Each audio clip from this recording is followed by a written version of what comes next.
Hello there. The Irish Backstop Protocol is just one of the very worrying issues contained in Theresa May's Brussels-authored Withdrawal Agreement.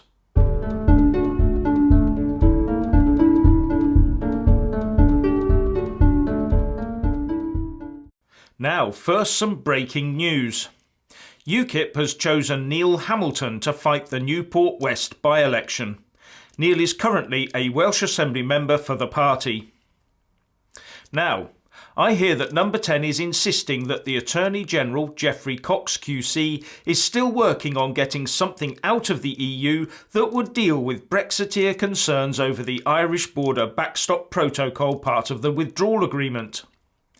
But as I've pointed out before, this backstop is not the only major problem within the Withdrawal Agreement. It is in fact one of the many very troubling issues. And the website facts4eu.org has supplied a neat 15-point PDF document, which I've linked to in the video descriptions box below, which shows the real horrors that the nearly 600 pages of legally enforceable servitude offers to us. And it starts with the obvious one, that from Brexit Day onwards, under that deal, the UK would be taken under the control of 27 foreign powers with no ability to veto laws produced by them. The EU 27 can make decisions in Council behind closed doors with no published minutes, which would profoundly affect British businesses, citizens and the economy, it says. And it points out that the EU could even impose taxes on us, and there would be nothing we could do about it. So much for taking back control with Theresa May's deal then. Then there's the 39 billion quid it will cost us. The document is a distillation of all the other work facts4eu.org has done, and is a must-read for Brexiteers and Remainers alike, because this deal must be rejected whatever else we do. And it finishes with, the Withdrawal Agreement and Political Declaration together lock the UK into a continuing and subservient relationship with the EU, agreeing to match and build upon current arrangements, giving away money, sovereignty, laws and even decisions on the very composition of the United Kingdom itself. If those loyal Tory MPs who are backing Theresa May's deal know even a part of this, then I would question their true loyalty to this country. But hopefully they do understand this, and the majority of them will vote her deal down. But we do need to keep a list of those that vote for it on the 12th of March ready for the next general election, don't we? Then, after the MPs inevitably vote down no deal, the battle will be whether we ask the EU to extend Article 50 and for how long. The government will be hoping for a short extension, and the Remainers will push as hard as they can for a long extension. Given the makeup of the House of Commons, I fully expect the latter to win. But when Theresa May crawls up to the EU door begging for it, the Article 50 extension, thank you, I wonder what the EU will demand in return. A second EU referendum, perchance? We will see. And on extending the Article 50 process, the head of the German Federation of Industries, Dieter Kempf, says that a no-deal Brexit is better than all this uncertainty.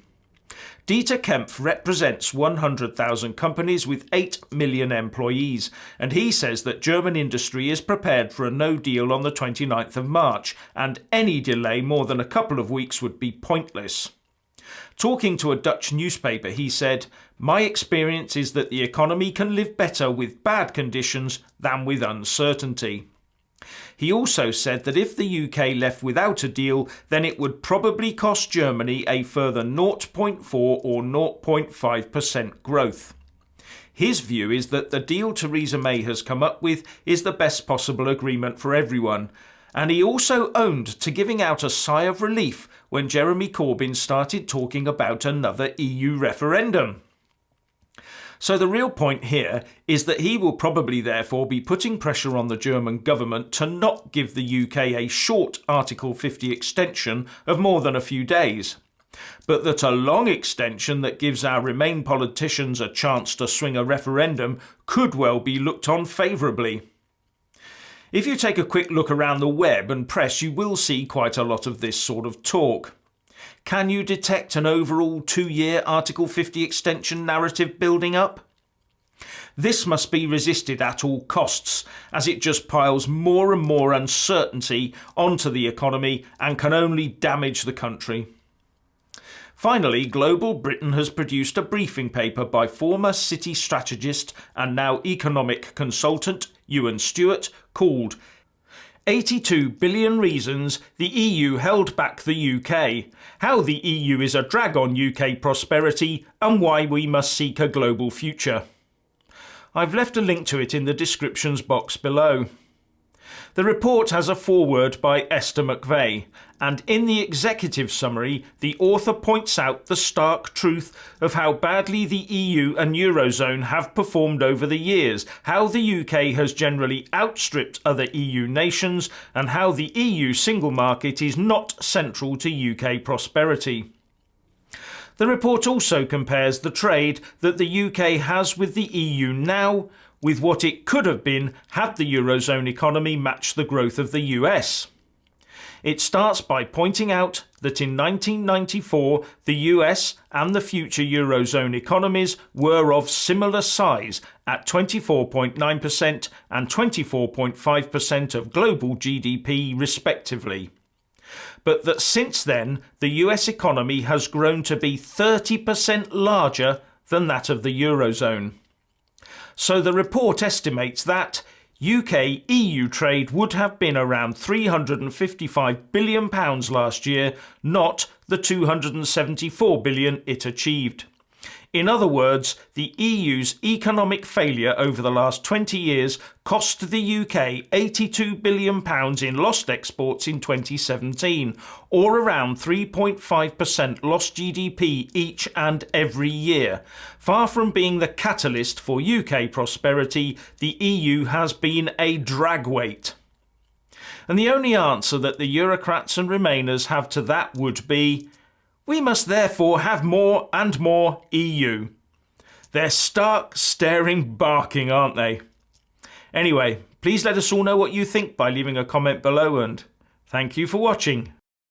Please do like and share this video, and also subscribe to my channel. And when subscribing, please do remember to press on the little bell next to the subscribe button.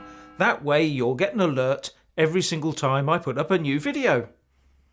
Thank you very much for watching.